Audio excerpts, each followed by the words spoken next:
वटपौर्णिमा जवळ आली की आपण सगळ्याच जणी तयारीला लागतो. पण एक गोष्ट मी दरवर्षी पाहते, काही महिला खूप साध्या येतात तरीसुद्धा खूप अप्रतिम दिसतात. तर काही जणांनी खूप मेहनत घेतलेली असते तरीसुद्धा त्यांचा लूक इतका खुलून दिसत नाही. असं का बरं होतं? याचं कारण साडी, दागिने, मेकअप नसून काही छोट्या चुका असतात. आजच्या व्हिडिओमध्ये आपण त्या चुका पाहणार आहोत, ज्या टाळल्या तर तुमचासुद्धा वटपौर्णिमेचा लूक आणखीन सुंदर दिसेल. पहिली चूक, आणि खूप साऱ्या लेडीज ही चूक करतच असतात, साडी निवडताना फक्त ट्रेंड फॉलो करणे. सध्या सोशल मीडियावर खूप साऱ्या ट्रेंडमध्ये असतात. एखादी साडी दुसऱ्या व्यक्तीवरती सुंदर दिसते म्हणून ती आपल्यालाही सुंदर दिसेल असं नाही. साडी निवडताना तुमची उंची, रंग, बॉडी टाईप आणि कम्फर्ट याचा विचार नक्की करा. कारण दिवसभर पूजा, फोटो आणि बरीच इतर कामं आपल्याला करायची असतात.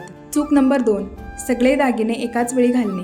अनेक वेळा आपण विचार करतो की वटपौर्णिमा आहे म्हणजे सगळेच दागिने घालूया.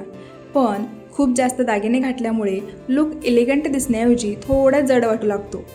जर तुम्ही मोठा चोकर घालत असाल तर कानातले हलके दागिने ठेवा, किंवा कोल्हापुरी साजसारखे जर दागिने घालणार असाल तर त्याच्यासोबत खूप सॉफ्ट आणि सिंपल दागिने ठेवा. शेवटच्या क्षणी मेकअप करणे, आणि ही चूक बऱ्याच वेळेला मी सुद्धा केलेली आहे. आपण बाकीच्या तयारीमध्ये इतक्या व्यस्त होऊन जातो की मेकअप शेवटच्या क्षणी करतो आणि मग घाई गडबडीत काहीतरी राहूनच जातं. म्हणून मेकअपसाठी थोडा वेगळा वेळ ठेवा. अगदी साधा मेकअप केला तरी व्यवस्थित केला, खूप सुंदर लूक देऊन जातो. चूक नंबर 4, केसांकडे दुर्लक्ष करणे. आपण साडी, दागिन्यांवर खूप लक्ष देतो, पण केसांकडे तितकं लक्ष देत नाही. छान आंबाडा, गजरा, साधी सॉफ्ट हेअरस्टाईलसुद्धा तुमचा संपूर्ण लूक बदलू शकते. म्हणून हेअरस्टाईलची तयारी आधीच करून ठेवा. चूक नंबर 5, साडी प्रेस न करणे. जर तुमची साडी प्रेस करता येत असेल तर आदल्याच दिवशी साडी प्रेस करून ठेवा. कारण साडी किती जरी सुंदर असेल आणि ती नीट प्रेस केलेली नसेल तर तिची शोभा राहत नाही आणि फोटोमध्ये तिचा लूकसुद्धा व्यवस्थित येत नाही. चूक नंबर 6, टिकली आणि बांगड्या विसरणे. कधीकधी आपण मोठ्या गोष्टींच्यावरती इतकं लक्ष देतो की छोट्या गोष्टी राहूनच जातात. पण खरं सांगायचं तर पारंपरिक लूकमध्ये टिकली आणि बांगड्या खूप महत्त्वाच्या असतात. छोटीशी टिकली आणि हातभर बांगड्या तुमचा लूक अजून सुंदर बनवतात. चूक नंबर 7, फोटोसाठी पोजेस आधी न ठरवणे.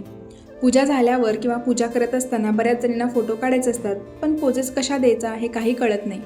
तर याच्यासाठी खास मी लॉंग व्हिडिओ बनवलेला आहे आणि माझ्या चॅनलवरती तो अपलोड केलेला आहे. सो तो तुम्ही बघू शकता आणि त्यातल्या 4 ते 5 पोजेस तुम्ही सेव्ह करून ठेवा, जेणेकरून फोटो काढताना तुमचा गोंधळ उडणार नाही. चूक नंबर 8, स्वतःचं कम्फर्ट विसरणे. सगळ्यात महत्त्वाची गोष्ट म्हणजे स्वतःचं कम्फर्ट. खूप जड साडी, खूप जड दागिने किंवा दिवसभर सांभाळता येणार नाही अशी हेअरस्टाईल अजिबात निवडू नका.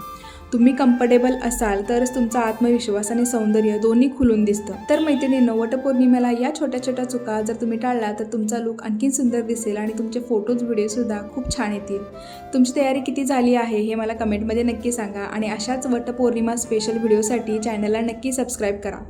व्हिडिओ आवडला असेल तर लाईक, शेअर आणि सबस्क्राईब. भेटूया अशाच एखाद्या नवीनशा व्हिडिओमध्ये. तोपर्यंत बाय.